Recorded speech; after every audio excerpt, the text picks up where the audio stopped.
Ouais, tombé du ciel, tombé du ciel. Akoya, Akoya, Akoya, tombé du ciel.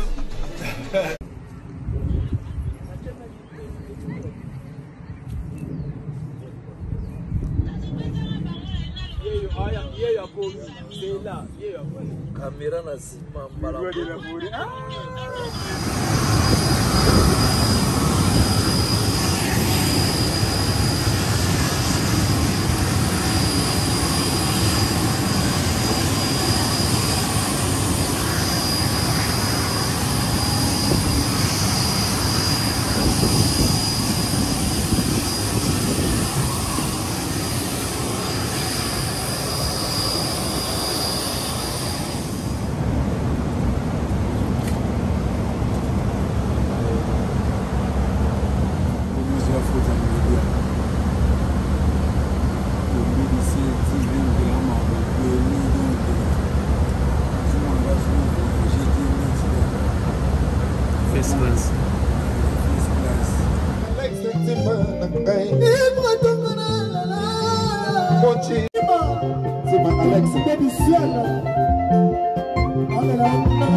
Ouais, salut à tout le monde, salut à tous les peuples congolais. C'est bien moi, Alex Ntima, depuis Washington. C'est bien moi, Alex Ntima, tombé du ciel à Koya, qui séjourne aujourd'hui en Turquie. Alors, pendant notre séjour ici en Turquie, nous avions pu retrouver la championne du monde, la championne d'Afrique, la championne du Congo, sous le haut patronage du gouvernement congolais. Elle séjourne maintenant en Turquie aussi parce que c'est là où elle a passé ses appels sportifs en qualité de boxing. Donc voilà Madame Jocelyne que nous allons pouvoir rencontrer et poser quelques questions à ce sujet parce qu'elle n'est pas venue comme moi, elle est venue en mission de service ici en Turquie. Voilà, nous sommes là ensemble les Congolais. Suivons-nous sur Tombé du Ciel TV avec Jocelyne. Jocelyne, bonjour. Bonjour papa. Boni. Bien papa. ils ont maman la surprise. Même moi, je ne savais pas que toujours côté, toujours bima, nous avons championne dans Makambo Oyo, il y a boxing. Qu'est-ce qui se passe? Dis-moi un peu, dites-nous un peu, et les Kindengeni pour yo okoma, awawa, na Turquie. Parcours no ezala Kindengeni depuis le Congo. Nini oyo sali ba pona kaka yo mutu mosusu te. Ndengeni ka fuzala yo. Ah, papa na boxe. Tout le bon boxe toza ebele, ba champion pe baza ebele. Biso pe toza ba champion. Na boxe balobaka eza volonté na ngai te eza volonté nzambe. OK. Ce qui mutu alingaki ke ngai na passé na moment oyo nga na komi lelo eliza eko elingaki ezala likambo mosusu quoi. Mais na sepelaki po ke ezaki pe volonté na ngai te. OK. Na tikali nde po na kanda nde salaki ngaki ete il fallait na tikala po mboka na biso to souffrir trop. Po na nga na lobi to souffrir trop. Biso ba sportif. Jocelyne Samala lobi bazo souffrir to bango ba sportif. Donc ba sportif ya Congo bazo souffrir mingi quoi. Voilà. Nous sommes là à la réalisation avec le général Dédé Panzou Lumière ya Lumière ya Turquie et puis Tozana Yves Mayangi Sika. Le junior Yves Mayangi Sika. Donc voilà quoi bon cargo ndé makambo. Maman, mais tant que avant de commander yo otikala. Nini esali ke okoma awa. Compétition nini oyo bundaki na Congo, pesa biso mwa mke parcours na yo avant de commander na Turquie. Parce que nous avons ba médaille ebele, nous avons ba diplôme ebele sur la table awa. Mais pas mon amutu akoma lelo ti aya ko bunda boye na championnat du monde, au mona ke a passé na ba combat ebele. Po na bundi trop, na bundeli pe mboka na biso trop. Na bundaka pe baninga mususu moni ba osali pe préparation makati me bakatio batie mutu na plan bazwi mutu mususu batie me batiki yo. OK. Mais ce qui nzambe alinga kiteke na tour oyo na année o ndenga na lela ki nzambe alinga kiteke ngana tikala. OK. Ebele nyonso bakenda ba Jeux olympiques babo bakendaki. Babeti bango nyonso pe to bazongi mais baye kokutanga kaka na kini wana mais on sala toujours kaka entraînement. OK. Na sukaki na tour na ebisa ki nzambe ke tour ce qui ngai na gagner te banda na ebandeti na suka te na osala su box te na ville. Ayaki ko préparer na zwaki muto ya bandaki ko encadrer nga banda na de Kinshasa eza mutu lelo oya komi po asali pe ponga na zala ti lelo ndenga na za ti sikoyo eza nde mokonzi nga. OK. Carl Lewis nde mutu asali po nga na zala ti ndenga na za lelo abandi na nga banda de Kinshasa. OK. Nasali préparation mutu kokipe na nga kolia na nga komela mamu nyonso eza Carl Lewis ti na baraté. Donc Carl Lewis ni mlaza manager na yo sponsor officiel. Aza manager nanga me nanu pe kutu o mona mutu azwi volonté yake asala nanu ata mukanda na ngai te azo ata décision na ngai te mais azo charge nanga ya occuper makambo na ngai nyonso. Aza papa. Carl Lewis na Congo aza na rani na nani? Aza colonel Carl Lewis. Ouais, comme Jocelyne vient de le dire, donc le colonel Carl Lewis, il y a un manager, il y a un sponsor, il y a prendre soin. Il y a Jocelyne Chamala depuis le Congo jusqu'à ce jour. Normalement, faire déplacer une sportive, ils ont facilité à l'étranger, surtout que Azaye, mon maman Jocelyne, Azali to Azate. Carl Lewis azali toujours. Ce que moni na bundaki na bandi nano na diko na championnat de Kinshasa na gagné. Na ye na championnat du Congo na bundi pe na gagné na zu médaille d'or. Na longwe na bandi sous préparation à championnat d'Afrique. Na bundi pe na zu médaille d'or. Nde la réception na ba médaille wana ozo médaille ya championnat d'Afrique yango. Pour médaille championnat d'Afrique. Championnat de médaille d'or yango wana o ba pesa ngana championnat d'Afrique, championnat du Congo et championnat d'Afrique nde yango au championnat du Congo, au championnat d'Afrique Oui, on a eu championnat du Congo, donc on a championnat d'Afrique. Vous avez une médaille, vous avez une médaille, vous avez wana du Congo, il y a 2018, il y a 2017, il y a 2019. Il y a 2019. Oh, médaille. Ouais, 2018. Oh, ils ont les Jeux africains alors.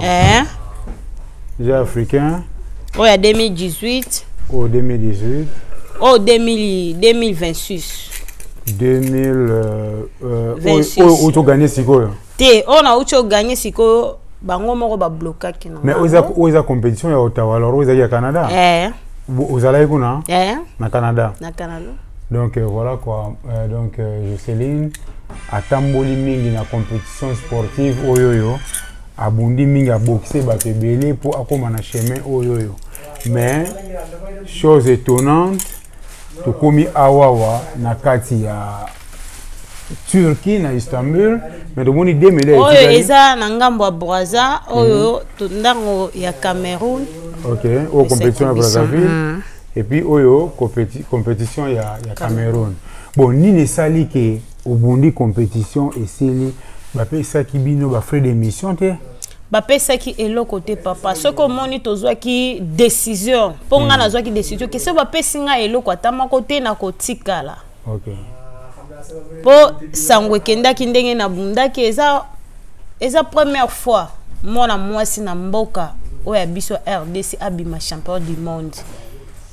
Champion du monde en boxe mwana mwasi na RDC ba congolais pe ba congolaise champion du monde.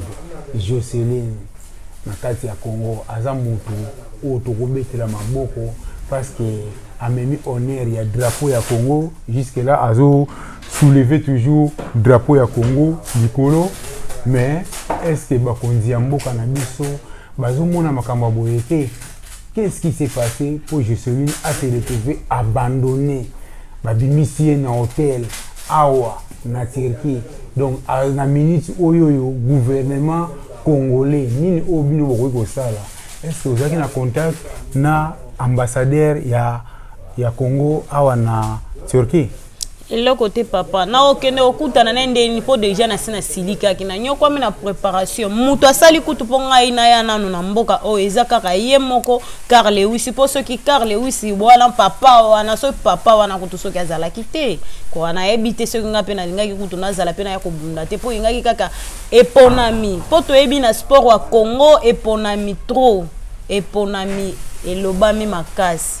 Tonton fantastique Toza awa nde na lobaki Romain Moboti manya gote fara itoko bango batikalaki Carmen Mukweka de Bafrap et puis Peter Kamba grand garçon toza awa na kati ya bureau munene ya sika cargo donc soki tovandi awa et puis soki Jocelyne aza awa c'est grâce ya Junior Mayenge soki yete ataka biso na contact na Jocelyne ba situation oyo bana Congo bolinga boye ba yango te mutazo sala déclaration bokanta ausala ngona nko mais situation na mboka ya libanda soki komeli yo ndo omona ke mwana mboka azo souffrir na mboka nyonso oyo tokendaka soko vandaka na mboka wana te oyeba mboka na ndenge zo fonctionner te okokoma na mboka wana kanisi bato ba souffrir mais bato bazo vivre bien ezana ba riche ils appellent na ba pauvre ils appellent na ba débrouillard na mboka nyonso sikoyo omona ba Junior Mayangi omona le général de défense lumière ya Turquie et puis lumière ya Istanbul tant otuna eto onda oyeba bo vivre ndenge nini awa a expliquer que makamto yo kende bien mais na situation o Jocelyne a komi nango c'est parce que yé avant Dakar nini oto sala bandeko eza lokola tozo lancer SOS oyo bomoni ke boko aider Jocelyne numéro na biso eza place wana et puis bobenga bo soutenir ye ba o ba kozala na yango ya kolata ya komela ya kolia boyeba ke la championne du monde en boxe c'est une congolaise azana kati ya Turquie na Istanbul na minute oyo azana situation financière négative bo soutenir ye botama boko nazo lancer appel na ministre il y a sport, il y a Congo. Nous avons lancé appel na ministre, le premier ministre, il y a Congo, pour prendre soin, il y a Madame Jocelyne, Monsieur Fatou Béton, hein, Antoine le président, Tshisekedi, s'il vous plaît, Maman Denise Niakero, Botika, Babilo côté, Moutabundi, Naba, médaillon ya boye, et belé, Monsieur Zazui na Canada, Monsieur Zazui yango na Cameroun, place à Kei, ba médaille nyonso oyoyo, vraiment, est-ce que Akoki ko se retrouver Libanda na ba situation oyo? Non, mais moi je ne crois pas. Avec tous ces diplômes que je vois, Jocelyne peut s'en diplôme moi. Hein? Donc c'est une compétiteuse Yamoune Netala. Ba diplôme est belé oyo azwa, ba diplôme de mérite, il y a participation na e, ba place nyonso o azo kende. Bino botika kaka sportive Yamoune boye na Congo. Non, c'est pas vraiment gentil. Donc voilà quoi. Tout prendre soin, il y a des sportifs, nabiso. Et bon aussi koyo, ceux qui sont sportifs, nabiso, que vous pouvez prendre soin na bango boyete. Bozoti na bango babima, ba kende ko représenter pays ndengeni. Elle se retrouve seule en Turquie. Elle se retrouve dans des situations bizarres na kati ya Turquie. Est-ce que Congo nabiso, c'est comme ça que nous allons bâtir un Congo nouveau? Et vous allez moi difficile pour nos sportifs oyo bakoya na mikolo koya Turquie eza mboka oyo bokotika mototé sportif azakaka abandonné boye sans tozwa quand même une certaine explication. Non, c'est pas gentil. Voilà quoi. Maman Jocelyne, na minute toza awa message nini oyo o relancer pour na nini okoyebisa gouvernement parce que na minute oyo ilongwe na cas ministériel to komisko na cas présidentiel nini oyo koloba message nini oyo ko lancer et pas président Fachi message onga nazo lancer zaka ke eza lipalangu bate po mona mwasi a kota pe na musala oya box baloba ke musala ya box eza po na bana mibali mais so omoni mwasi andimi asakifike nzoto na ye andimi pe komata likolo a ringi andimi pe babebisa elongi na ye tozomona na vi bana basi mosusu baosala bakindumba bamosusu baosala bamakambo ebele bamosusu alobi ya ngai mpenza nakobebisa nzoto na ngai te mpo nakende kosala bamisala wana mais ngai na deside ke nasala box nabundela mboka na nga nazala toujours po toujours naza kaka sportif nakolongwaka na sport te po soki ngai nalongwe na sport nayebi te vie na nga ndenge kozaleli po nakoli na kati ya monde ya sport naza toujours ka na monde ya sport mais nazobelela kaka mokonzi na biso ya mboka asala po na biso po soki osali te papa mawa trop bato o baza na nsima na o baboma biso trop baboma mboka na biso nde makasi baboma nde biso basportif ya bana basi basportif ya bana basi ebele baonyokwama na mboka kine bazonyokwama trop baosufri mpe makasi mais nazosenga kaka mokonzi na ngai falo tala likambo ya bana basi to bana basi mais falo tala likambo wana po soki otali te mawa trop to toujours tobundelaka mboka na biso naza trop po loboko na ngai etindaka na makasi po eza toujours ka na makasi na otika monde ya box te soki ngana na koli te naza kaka sportif toujours na ozala pe kaka toujours sportif mais napesi kaka Nzambe kaka mokonzi na biso atala pe biso na miso ya mawa ndenga atalaka pe baninga mususu atala pe biso ba sportif. Monsieur le Président Fatou Béton, voilà le message que la dame vient de passer, Jocelyne. Mais Jocelyne balobi yoza ndeko ya Yuri Kalenga. Bino nyoso famille ba sportif. Biso nyoso toza famille mobimba ezaka pona sport. To loba penza ke ngai yebisa mobali ke mobali aboye na yenga pona sport. Soko yo linginga, soko linginga oyebisinga olinginga na musala na sport. Okay.